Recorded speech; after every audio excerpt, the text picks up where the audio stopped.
a stormy bracket. What's going on, everyone? So welcome to my latest video. This is my review for the 2007 film No Country for Old Men. So No Country for Old Men turns 15 this year, which gives me a pretty darn good excuse to finally sit down and review this film for you guys. This is a film that I am very much so looking forward to talking today about it, but I wanted to mention before I get into it that I'm actually joined today with Jacob Martin. That's right, Jacob Martin is back on my YouTube channel, collaborating with him, and he is going to be talking about No Country for Old Men with me. What's going to happen is this. He's going to be talking about his positives of No Country for Old Men. Then he's going to take it over to me. I'll be talking about mine. Then we'll be talking about his negatives. I'll be talking about my negatives with this movie. And then we'll wrap things up. So guys, enough exposition. Let's get started. Jacob, take it away.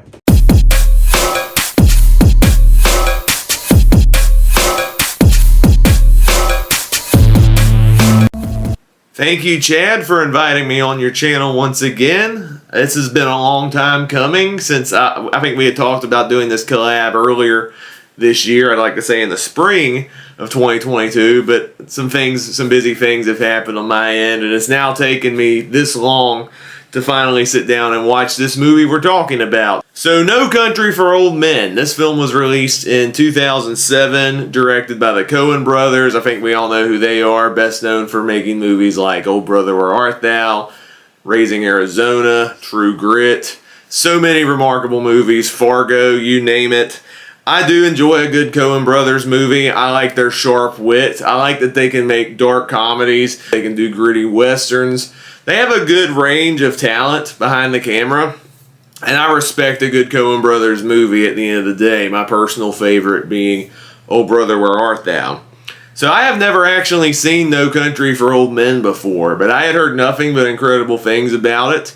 This movie I know won Best Picture in 2007, which to me is just insane that the Academy went for this movie after watching the film, because normally the Academy's not into gritty Western dramas. They're more into regular old dramas and period pieces for the most part. So that was actually kind of refreshing. I was excited to see this one for myself, but I gotta be honest, I'm very conflicted on No Country for Old Men. There's stuff I love in this movie. Like, this movie had all the makings of a great film, masterpiece status even. You got some amazing cinematography from the legendary Roger Deakins. He always invites you into the atmosphere, whether set in reality or even in a fantastical movie like Dune. He always makes the colors pop every time, and it's no exception in No Country for Old Men. Even though this is a darker, grimier movie, there's still some amazing shots in this film. I do like the direction overall from the Coen brothers. The movie is a slow burn, I would say, but it's intentionally done so to show just how tedious the process is of taking out this serial killer that's on the loose. There's definitely some procedural aspects with that within the police department, and Josh Brolin's character, who's more so of a bounty hunter than a traditional cop, but he has his own methods to the madness, and it takes him a while to figure out where the killer is, where he's tracking his whereabouts. I enjoyed the cast. The sheriff is played by Tommy Lee Jones. I thought he was terrific in this movie as an aging sheriff who's on the verge of retirement, and he has one more task to do before his retirement. Josh Brolin is the more independent bounty hunter type version of a police officer, and I thought he was awesome. I thought he was a really fun lead character. I enjoyed seeing the exploration of his character while on this journey. And then our main bad guy here was played by Javier Bardem, who was absolutely terrific. He is the part everybody remembers when talking about No Country for Old Men. Even though I had never seen this movie until now, most of the stuff I had heard about was how amazing Javier was as our bad guy. He is absolutely menacing in this role. Every time he shows up on screen, you feel on edge because you don't know what he's going to do next, because he does some very ruthless kills in this movie, some of which are absolutely brutal, and they justify the movie's R rating.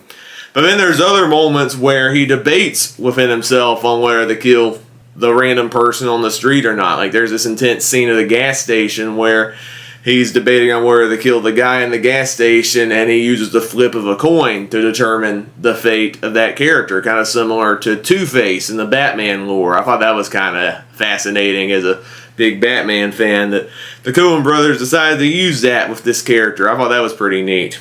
All right, thank you, Jacob. So, No Country for Old Men, the premise is simple. It is a film about violence and mayhem that ensue after a hunter stumbles upon a drug deal gone wrong.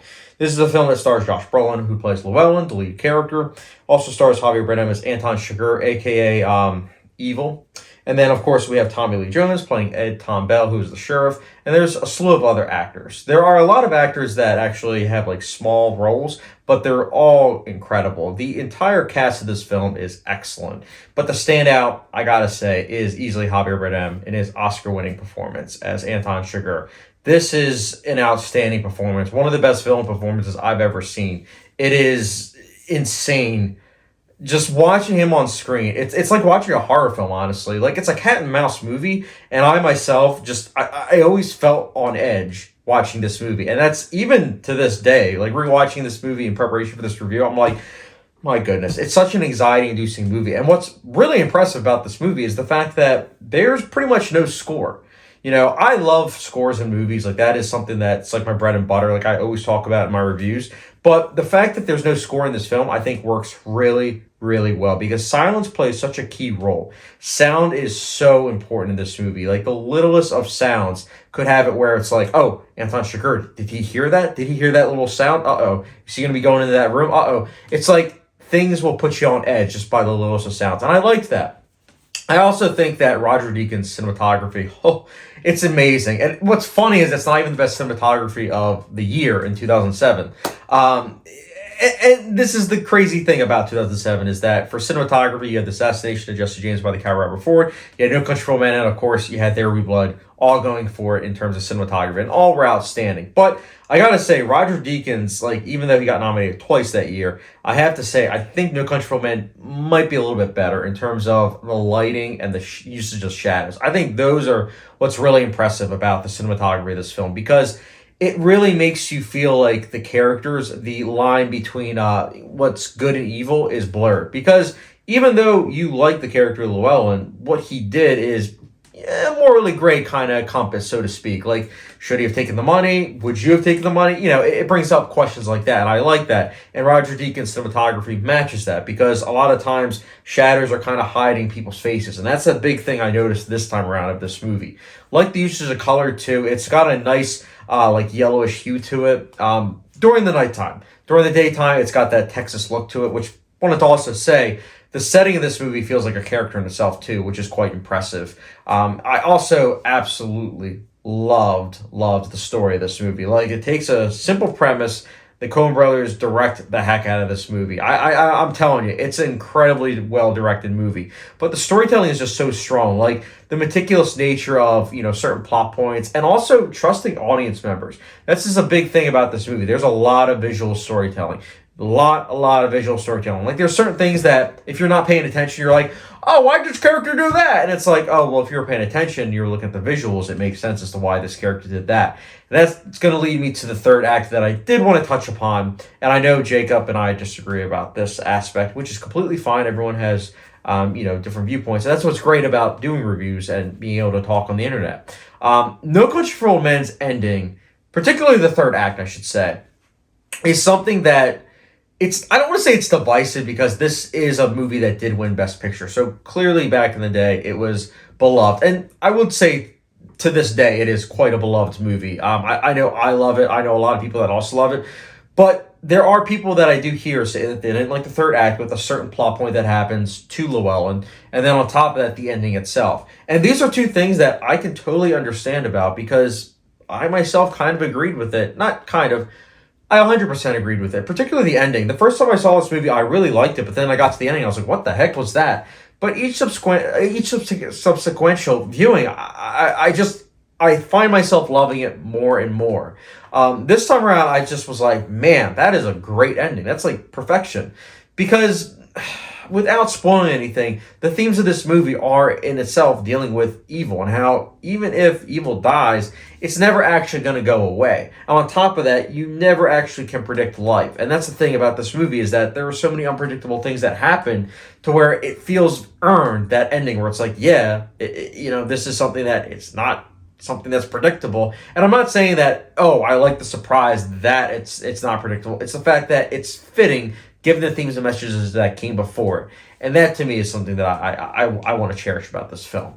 But I'm talking a lot about the positives of this film. And there are many more that I could talk about, such as the costume design, the production design, the vividness of bringing us to life in the late 1970s, early 1980s. Like, it's great.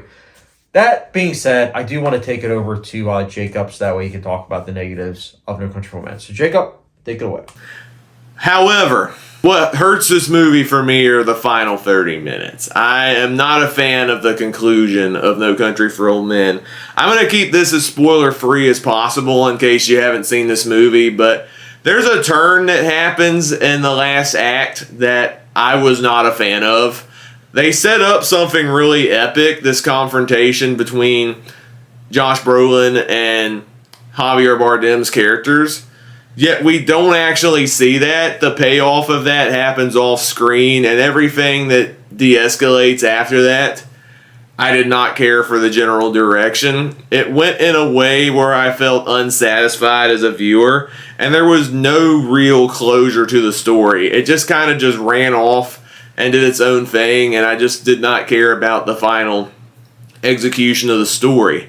I think I kind of get what the Coen brothers were trying to say with that. I think they were trying to go for a more grounded approach that showed that sometimes you can't always get what you want, and sometimes justice cannot be fully prevailed because of the circumstances of the society, I guess is what they're trying to say. But as someone who enjoys big payoffs in a lot of these Western movies, like good versus evil stories, this did not do it for me. I was not satisfied with the final payoff of this movie. I especially hated that the big confrontation happened off screen. We don't actually see what actually happened to a certain character, and that certain character was done pretty dirty in my opinion. And then it ends on this very pretentious speech at the very end, which by then I just zoned out because I didn't care about the movie anymore. So this is a movie, unfortunately, where I don't fully get the hype on it. I love so many aspects about this movie. The cinematography, the direction, the performances, the use of sound, which, considering this movie has no score, the use of sound, and especially in the scenes where Javier's on screen, is absolutely terrifying, and it actually makes the movie pretty intense throughout. There's actually some good jump scares that was actually done very effectively because of the use of sound, and it was very well done. But because I disliked the last 30 minutes, it definitely hurt my score for the movie at the end of the day. I was not a fan of the conclusion of No Country for Old Men, and because of that, I'm pretty disappointed in this movie. It definitely wouldn't have been my pick for Best Picture. I don't think this movie was even nominated, but another movie with a Western aesthetic that I thought was miles better, Paul Thomas Anderson's There Will Be Blood. That movie should have won. That movie's phenomenal. That movie had a great beginning, middle, and end. I love the performances. I love the payoff of that story. It is one of the best acting experiences you'll ever watch. So if you want to watch a better Western movie that came out in 2007, watch either that or 3:10 to Yuma from James Mangold. That movie's fantastic as well. So I was not that crazy on No Country for Old Men because I disliked the finale so much. So for me, unfortunately, I'll only be giving No Country for Old Men 3 out of 5 stars. And on my 100-point scale, it's getting a 55 out of 100. So that wraps up my thoughts on No Country for Old Men. Even though I was a little bit disappointed in this film, I'm glad to have finally checked it out. And thank you, Chad, for inviting me on your channel to talk about this well-regarded film from the Coen brothers. I'm sure he'll leave links in the description below where you can check out my channel where I do movie reviews, TV reviews, ranking videos, and all that fun stuff. And Chad, I'm looking forward to hearing what you thought on this movie. I'm sure you probably enjoyed it more than I did because I know you're a big fan of more artistic-driven movies, so I'm sure you probably love this one too. I can't wait to hear your thoughts on this movie, so back to you. All right, Jacob, thank you very much. Once again, like I said, I respect your opinion. I, again, had the same view in terms of, what I thought about this movie the first time viewing. But for me, in terms of negatives, I don't have any. I look at this movie, honestly, as a masterpiece. Like, each time I watch it, I find myself somehow falling in love with it more and more, despite each time, besides the first viewing, giving it a perfect rating. Which I know is kind of a spoiler for my rating system, but which I haven't gotten to my rating just yet. But I love this movie so much. And once again, it's a testament to how great of a year 2007 was because, this movie won Best Picture, and I don't even think it should have won Best Picture. I think personally There Will Be Blood should have won Best Picture. But that being said, I am still happy that No Country for Old Men won Best Picture because it is such a thought-provoking movie. You can show this movie to anyone. You can show this to someone that just wants a straight-up thriller. You can show it to someone that wants a neo-western. And every single person that watches it is going to get something out of it. And I think for me, that's something that I like to see. I like it when a movie stirs discussion. I like it when a movie is enriched with themes and messages that spark that discussion. It's important to me. And then also a movie that just trusts its audiences so much. That to me is also something that I really cherish about this film, and I'm glad that we have a No Country for Old Men. It's crazy though because I feel like if No Country for Old Men were to come out today, I feel like it would probably be on Netflix. It'd be like a Netflix original, which is a shame because I feel like it'd be kind of like The Power of the Dog, where in terms of the mainstream audiences, it kind of gets lost, and it's a shame because I know No Country for Old Men did have an impact when it came out, and to this day it does. You see it every day in terms of with films and everything. So. Once again, No Country for Old Men, I loved it. I think it's a great movie. It is simply, in my eyes, sublime. And I gotta say, No Country for Old Men, I personally will be giving a...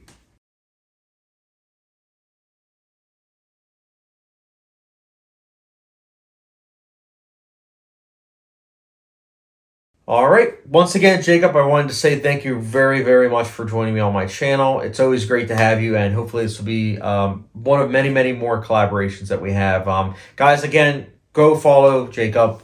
Follow him on YouTube. I will put the link down below. And guys, what are your thoughts on No Country for Old Men? Did you like the ending? Did it not work for you? Let me know your thoughts either way down below. And guys, once again, thank you for watching this video. Don't forget the subscription, notification bell, follow me on Letterboxd down below, and I will... catch you guys later.